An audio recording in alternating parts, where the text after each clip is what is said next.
My name's Mark Gaudio, and Mike said a whole bunch of like really awesome things, and it got me thinking. 47 years. 47 years. Most of you out there are like 9 and 10. What's this guy talking about? 47 years. Okay, well that's how long I've been sailing a SABOT. This year I happen to be the INSA International Naval SABOT Commodore.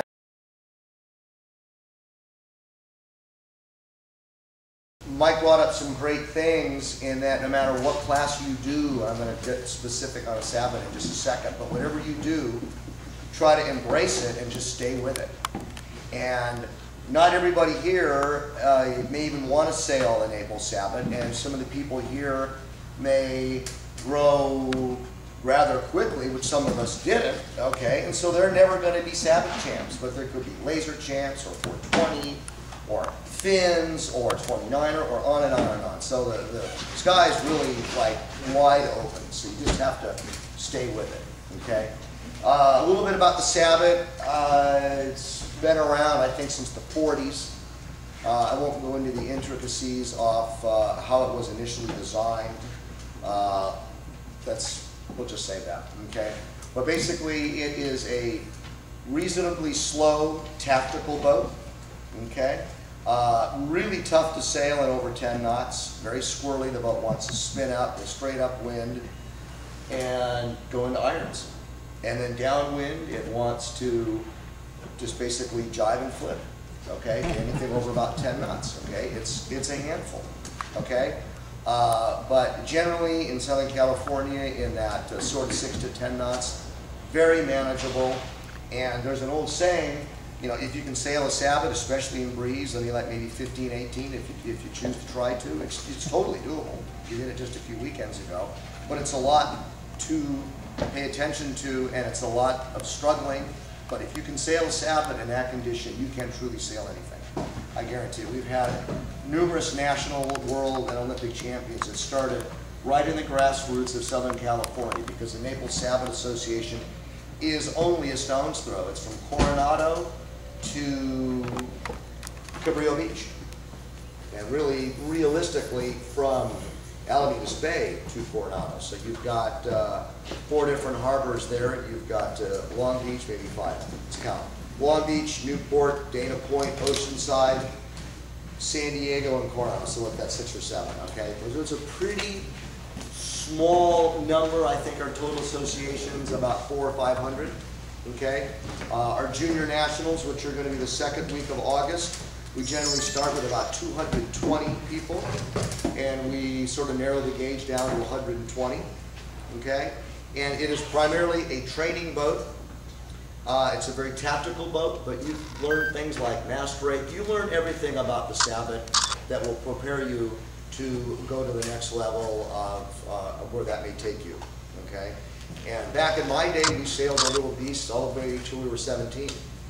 And then generally we're sort of like burned out, so we take a year or 2 off, and then we would start back maybe 22 or 23 doing senior SABOTs. Senior SABOTs are people that never sailed them as a youth, San Diego Fleet and Balboa Fleet. And I know this doesn't mean probably so much to your kids, but to some of the parents that maybe not know this, there's a huge senior SABOT fleet, and they have a great time. They go from place to place, and it's a real social thing, and they get between 10 and 30 boats on the line, you know, once or twice a month.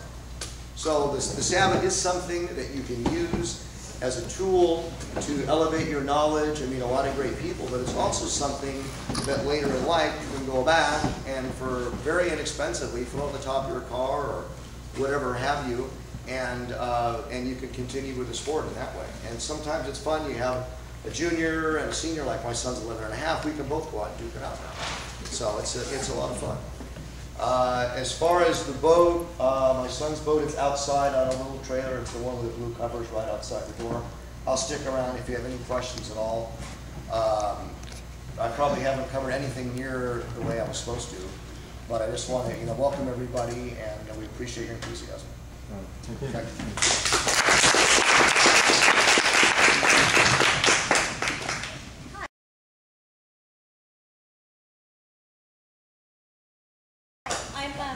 I'm Trisha Thompson, and Eric asked me to come and talk a little bit about off days tonight. I can see that many of you have grown out of Optis already. It's another training boat like the SABOT, and the rest of you who are Opti age are probably also sailing SABOTs.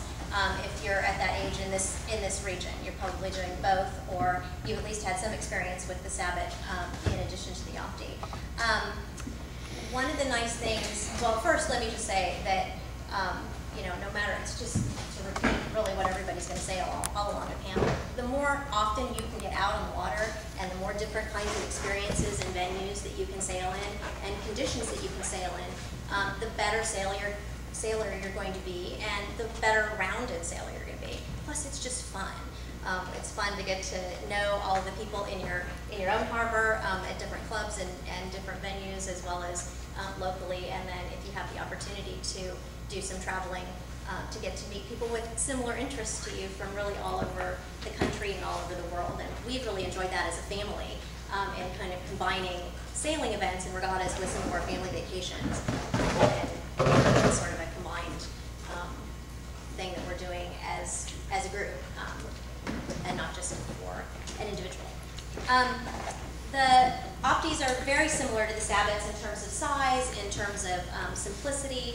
They are relatively simple rigged. They're a little bit smaller than the SABOT, and so the kids do age out of them on their 16th birthday, by December 31st of their 16th birthday. And it is a really unique class in that it is the largest dinghy class that is specific for young adults and for young people. It ranges all the way from age 8 as a truly brand new training boat up to age 16. The regattas are run just a little bit differently than the SABOTs. If you're not familiar with it, the fleets are organized a little bit differently. They have the green fleet, which is for beginner sailors as well as beginner racers who don't necessarily know all the ins and outs of racing. It's a little less pressure, a lot more coaching, a lot more hand-holding in terms of starts and the rules, and really developing and building the good core sportsmanship aspects of the sport. And then there is the championship fleet, which is divided up by age into red, white, and blue fleets. And so the championship fleet is for the sailor who's looking for a little more competition and kind of progressing through the ranks from that perspective.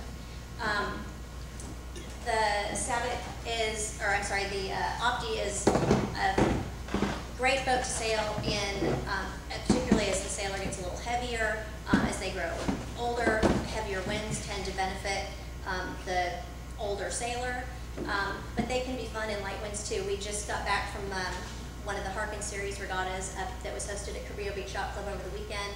They had almost 40 boats from San Francisco, Cabrillo Beach, Santa Barbara. They came from all over. It was really fun and wide variety of weather over the weekend. The kids had crazy wind and lots of swell and lots of chop inside the harbor up there in San Pedro on Saturday, and then dead calm, very shifty winds on Sunday, but a fun boat to sail nonetheless, and really a great opportunity for young people to get out on the water and start to learn both the good sportsmanship aspects of the sport, and then also just that it's one of the only sports that very young kids get to just really grow in their self-confidence. And my kids just love that they sail away from me and they leave me at the dock. Bye, Mom. And it's one of the only sports that is out there that kids really have that kind of independence over their own vehicle, and it really helps to build their self-confidence. So, thanks.